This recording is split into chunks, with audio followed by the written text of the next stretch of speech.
देखु वर्तमान परिस्थिति जो साइबर अपराध बढ़ी चलती से टंका पैसा ठके हो कि ब्लैकमेलिंग हो बा सेक्सुअल एक्सप्लोटेशन हो ताकू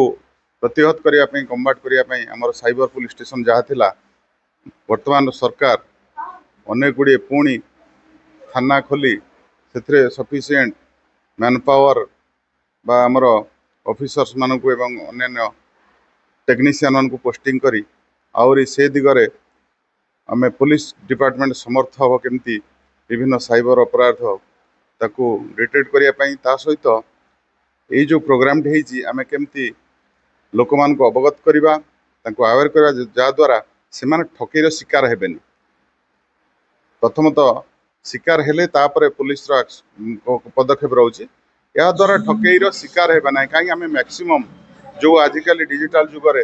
सम पेमेंट टू आरंभ करी सब गुड़ा आम करुचे ऑनलाइन मोड रे यूपीआई रे करुचे देन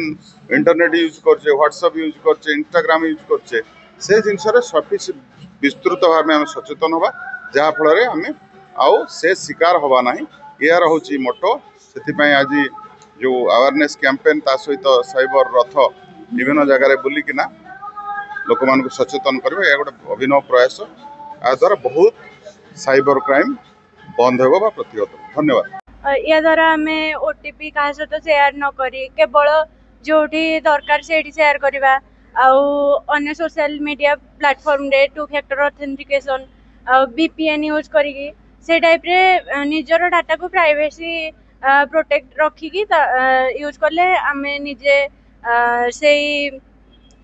जो डिजिटल लिटरेसी भी गोटे अच्छी जहाद्वारा आम निजर डाटा सेफ रखिपर।